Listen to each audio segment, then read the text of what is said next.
Mesdames, bonsoir, messieurs, bonsoir. Il est 20h sur Pan-African Media, c'est l'heure du journal. À la une de l'actualité de ce jour, crise meurtrière dans l'est de la République démocratique du Congo, les violences ethniques en pompe et il y a un fort risque d'escalade de guerre tribale dans le pays. Depuis quelques jours, la communauté Tutsi est devenue sujet de haine et de violence sans précédent. Divorce AES-CEDEAO, l'un des pères fondateurs de l'organisation ouest-africaine, le général Yakubu Gowon, tente de sauver les dessous de la CEDEAO. Il appelle à la levée des sanctions contre le trio ouest-africain, mais surtout au retour de ce dernier au sein de l'organisation. Mesdames, Messieurs, c'est tout pour le titre, le développement dans un instant.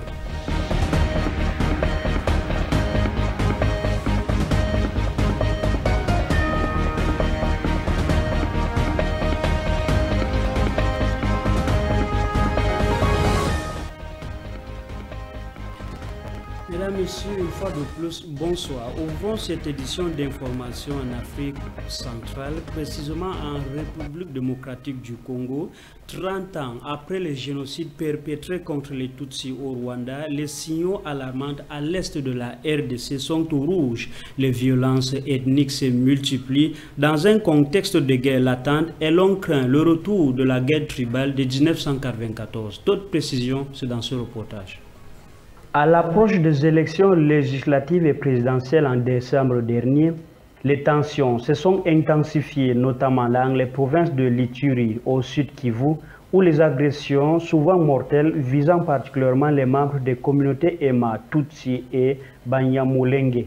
En Ituri, par exemple, 29 personnes, y compris des enfants, ont été récemment enterrées vivantes, une tragédie qui s'inscrit dans une série de massacres et d'attaques qui rappellent douloureusement les événements de 1994 au Rwanda. Depuis plusieurs mois, le discours anti-Tutsi reprend de la vigueur dans l'est de la République démocratique du Congo, dans les régions limitrophes du Rwanda. Selon plusieurs observateurs, ce climat empreint d'hostilité est lié à la renaissance du M23, cette rébellion réputée majoritairement Tutsi, accusée d'être soutenue par Kigali et l'Ouganda, qui occupe illégalement une partie de cette région. L'inaction et la minimisation de ces événements par la communauté internationale et les acteurs locaux rappellent tragiquement la négligence qui a précédé les génocides contre les Tutsis au Rwanda. Les appels à l'aide et les avertissements restent souvent sans réponse, laissant les populations civiles dans une situation de danger extrême. La situation requiert une attention urgente et une action résolue de la part de la communauté internationale, des autorités congolaises et des organisations de défense des droits de l'homme afin de prévenir une escalade qui pourrait mener à un génocide. La responsabilité de protéger les populations civiles et de mettre fin à l'impunité incombe à tous les acteurs concernés pour que les tragédies du passé ne se répètent pas dans l'est de la RDC. Et puis, dans le cadre de cette agression à l'est de la RDC, les Tutsis de la RDC, justement, dénoncent le mensonge de Kagame dernièrement au sommet de l'Union africaine. Il dit avoir protégé les vies de ces derniers. Cette communauté a annoncé une marche pacifique pour désavouer donc le président rwandais dans son plan de déstabilisation du Congo. Plus de précisions, c'est dans ce reportage. La manifestation dite pacifique a pour principal objectif d'énoncer et montrer à la face du monde les propos infondés du président rwandais Paul Kagame au sommet de l'Union africaine à Addis Abeba qui s'est dit protéger les droits et les vies des Tutsis marginalisés en RDC. C'est ce qui émane d'une correspondance de Moïse Moueto Serge, président de la jeunesse des Tutsis de Massissi, adressée au gouverneur de la ville-province de Kinshasa le 18 février 2024.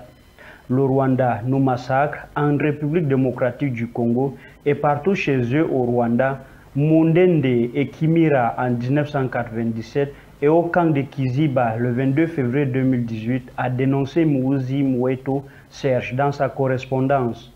La marche de dénonciation de cette ethnie Tutsi prévue pour ce jeudi 22 février 2024 partira de la place des Évoliers, ministère de la Justice, et puis place des Évoliers où sont prévus de témoignages. Pour résoudre définitivement cette crise, Selon Paul Kagame, il faut s'attaquer aux causes profondes de l'insécurité persistante dans l'est de la République démocratique du Congo, notamment la mauvaise gouvernance, la discrimination ethnique des Tutsis et la violence. Il a été réaffirmé dans la lettre que son gouvernement a transmise au Conseil de sécurité de l'ONU, indiquant que ces violences sont particulièrement dirigées contre les Tutsis congolais, notamment les Banyamulenge au Sud Kivu et les Emma en Ituri, sur la base de leur appartenance ethnique et de leur allégeance perçue aux pays voisins. Kigali estime que le seul objectif de l'armée congolaise est de déraciner les Tutsis congolais de l'est de la RDC. Une déclaration rejetée en bloc par la communauté Tutsi de la République démocratique du Congo. Fort de ce constat, la jeunesse Tutsi a annoncé cette marche pacifique pour prendre le contre-pied du président rwandais Paul Kagame.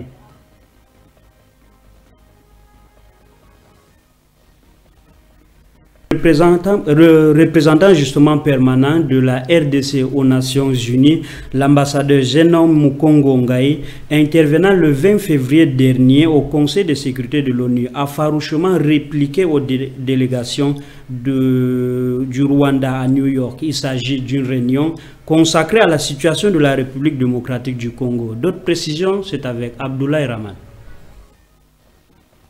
Le représentant permanent de la RDC aux Nations Unies, Zenon Mukongo Ngai, n'est pas allé de main morte ce 20 février 2024 devant le Conseil de sécurité de l'ONU pour ressortir les réalités de la guerre dans le Nord Kivu, dont les Rwandais sont pris pour cause. Dans son propos préliminaire, Zenon Mukongo déclare que la RDC a peur du génocide au même titre que le Rwanda, comme l'a martelé à New York son représentant. L'ambassadeur congolais a lancé à la délégation rwandaise que contrairement au Rwanda, il y a plus de 400 tribus qui cohabitent et vivent ensemble dans son pays. Alors, le pays de Paul Kagame ne peut se prévaloir de médiateur dans les problèmes internes aux Congolais, alors que dans son propre camp, il y a des inconséquences notoires liées aux crises ethniques entre les Hutus et les Tutsis. En effet, les Tutsis s'opposent aux Hutus au Rwanda parce que les Tutsis sont minoritaires. Le pouvoir au Rwanda est tenu par les Tutsis qui veulent dominer sur les Hutus. Vous ne ferez jamais cela au Congo. Les Tutsis congolais sont congolais. Ils ne sont pas rwandais. Le Rwanda n'a aucun droit de prétendre venir régler des problèmes des tribus au Congo en traversant les frontières, a disserté Zenon Mukongo avant de répliquer durement que nous ne vous le permettrons jamais. Notez tout simplement que les problèmes de Tutsis congolais seront réglés au Congo par des Congolais à l'intérieur du territoire congolais. Restez chez vous.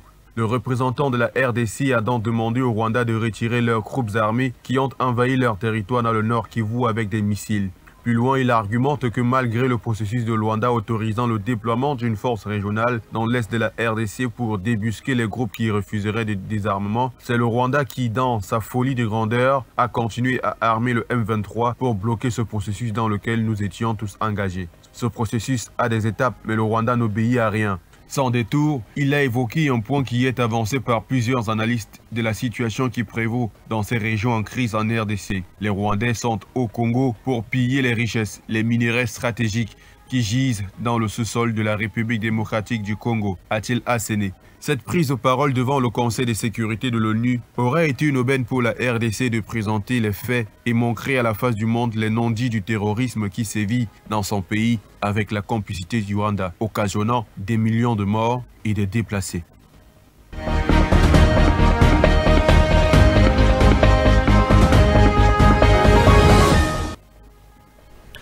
Crise institutionnelle en Afrique de l'Ouest alors que la communauté des États de l'Afrique de l'Ouest donc est dissipée ou du moins est menacée par la dissolution, la levée des sanctions contre le Mali, le Niger et le Burkina Faso est une porte de sortie mais également une porte d'apaisement dans cette partie de l'Afrique.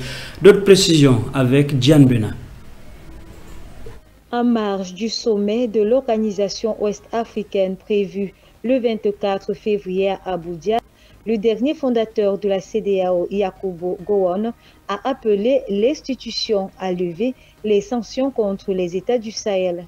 Selon l'ex-président du Nigeria, cet acte pourrait sauver la communauté économique des États d'Afrique de l'Ouest, actuellement accablée par plusieurs crises politiques, notamment avec le départ du Mali, du Niger et du Burkina Faso. Le mercredi 21 février 2024, l'ex-président Yakubu a imploré les 15 leaders actuels des pays membres de la CEDEAO à une réconciliation et une reconstruction immédiate de l'institution. Il pense d'ailleurs que la CEDEAO est plus qu'une coalition d'États. M. Yakubu n'a pas manqué de mettre en garde que ni sa génération, ni la génération actuelle ou future ne comprendront ou ne pardonneront l'éclatement de cette communauté. Le sommet de la communauté économique des États d'Afrique de l'Ouest arrive donc comme une plateforme utile pour débattre de l'avenir de l'institution, de sa sécurité et de la stabilité régionale.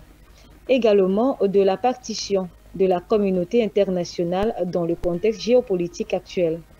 Le dernier père fondateur de la CEDEAO pense donc que la participation des chefs d'État de l'institution à ce sommet est impérative pour une organisation ouest-africaine menacée de désunion.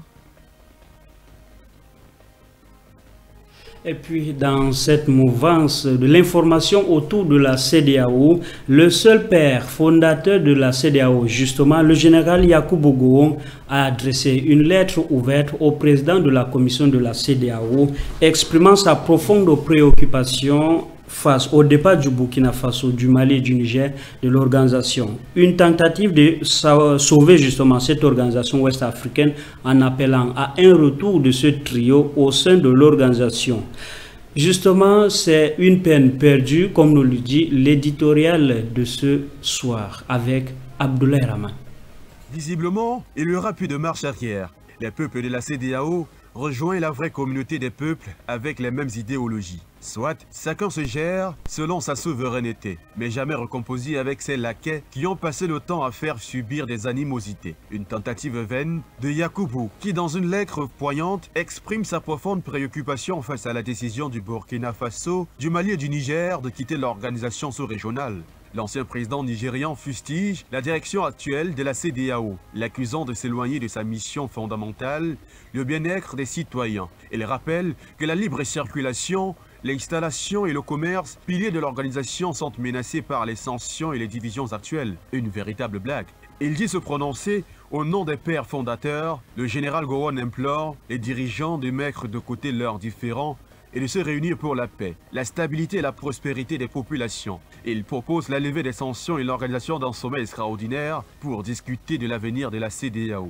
Chose infréquente, est-ce seulement après que les trois pays de l'AES se sont retirés de l'organisation sous-régionale qu'il a retrouvé l'usage de la parole et surtout des communiqués? Où était son courrier quand les sanctions illégales, iniques, irresponsables et indignes ont été prises? Où était sa parole quand son pays a rempli de façon illégale le contrat de fourniture d'électricité avec le Niger, provoquant la mort de nombreuses personnes dans les hôpitaux et ailleurs? Quand il dit qu'il parle au nom des pères fondateurs, certaines analyses se demandent s'il a fait un tour sur les mausolées de Kérékou et Yadema, Stephen, Senghor, pour ne citer que cela. Le Niger, le Mali et le Burkina Faso se sont retirés. C'est fini. Yakubu Gowon, général et ancien président du Nigeria arrivé au pouvoir par un coup d'État en 1966 et destitué par un coup d'État en 1975, membre fondateur de la CEDEAO, fait savoir le 21 février 2024 au chef d'État de cette communauté pour exprimer sa profonde préoccupation et tristesse face à la décision du Burkina Faso, du Mali et du Niger de quitter la CEDEAO, que la CEDEAO devrait plutôt œuvrer à ce que les citoyens ordinaires continuent de bénéficier de ces bienfaits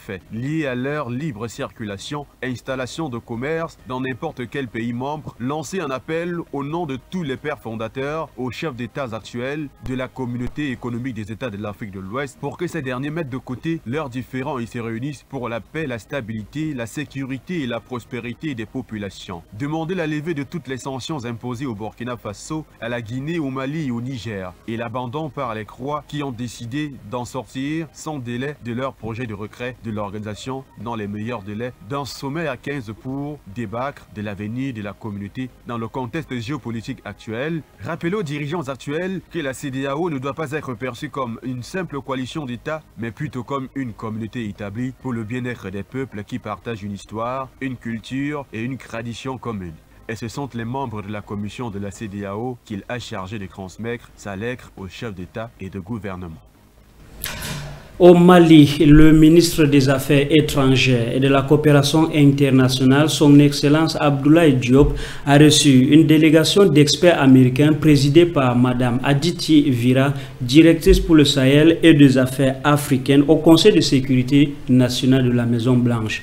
Les deux hommes d'État justement ont discuté sur la coopération bilatérale entre le Mali et les États-Unis d'Amérique, surtout sur des questions d'enjeux sous-régionaux. Plus de précisions, c'est dans ce reportage. Dans le cadre des échanges réguliers entre le Mali et ses partenaires, son Excellence Abdoulaye Diop, ministre des Affaires étrangères et de la coopération internationale, a reçu en audience le mardi 20 février 2024 une forte délégation d'experts américains conduite par Mme Aditi Vira, directrice pour le Sahel et les affaires africaines au Conseil de sécurité nationale, une structure attachée à la Maison Blanche. La directrice était également accompagnée de son Excellence Mme Rachna Koronen, ambassadeur des États-Unis d'Amérique au Mali. Au cours de cette rencontre, le ministre Diop a mis en avant les progrès réalisés dans le cadre de la transition politique en cours au Mali. Il a également rappelé les fondements de la création de l'Alliance des États du Sahel et la décision du Mali de se retirer de la communauté économique des États de l'Afrique de l'Ouest. Ces décisions reflètent l'engagement du Mali à prendre en main son propre destin et à jouer un rôle actif dans la résolution des défis auxquels la région du Sahel est confrontée. Le ministre Diop a souligné l'importance d'une approche nationale et de l'appropriation du processus de paix au Mali par le biais d'un dialogue direct entre les parties maliennes. Il a exprimé sa satisfaction à l'égard de la visite de la délégation américaine, qualifiant celle-ci de pas dans la bonne direction pour une meilleure compréhension des réalités sur le terrain et des dynamiques de repositionnement au Sahel. Les experts américains ont salué les efforts du Mali pour consolider sa transition politique et ont exprimé leur soutien à la volonté du pays de résoudre les défis sécuritaires et politiques auxquels il est confronté. Ils ont également exprimé leur intérêt pour renforcer la coopération bilatérale entre les États pour un développement durable qui intègre plusieurs aspects. Restons au pays de Modibo Keïta. Parlons cette fois-ci de la coopération économique. Son Excellence M. Abdoulaye Diop, ministre des Affaires étrangères et de la coopération internationale, a reçu en audience le mercredi 21 février 2024 une délégation de la Banque mondiale conduite par M. Ousmane Diangana, vice-président pour la région Afrique de l'Ouest et du Centre. Les échanges ont été essentiellement focalisés sur le renforcement de la coopération entre le Mali et la Banque mondiale à travers la réalisation de programmes nationaux dans plusieurs secteurs prioritaires, ainsi que les arrangements et les modalités de mise en œuvre de projets structurants et intégrateurs sous-régionaux dans un contexte de retrait du Mali de la CEDEAO. Durant son séjour au Mali du 18 au 21 février 2024, M. Diagana a rencontré les autorités de transition, des membres du gouvernement et les partenaires techniques et financiers pour échanger sur les questions de développement du Mali. Outre le dialogue de haut niveau avec les autorités, le vice-président échangera également avec le secteur privé, la société civile. Il visitera des projets et s'entretiendra avec les bénéficiaires. Ces diverses réunions permettront de faire l'état des lieux, les défis auxquels le pays fait face et le mieux identifier les appuis de la Banque mondiale pour éradiquer la pauvreté dans un monde plus vivable. Nous y reviendrons donc dans nos prochaines éditions. Mesdames, Messieurs, c'est sur cette note que nous mettons un terme à cette édition d'information. Rendez-vous demain à la même heure. Bonsoir à tous.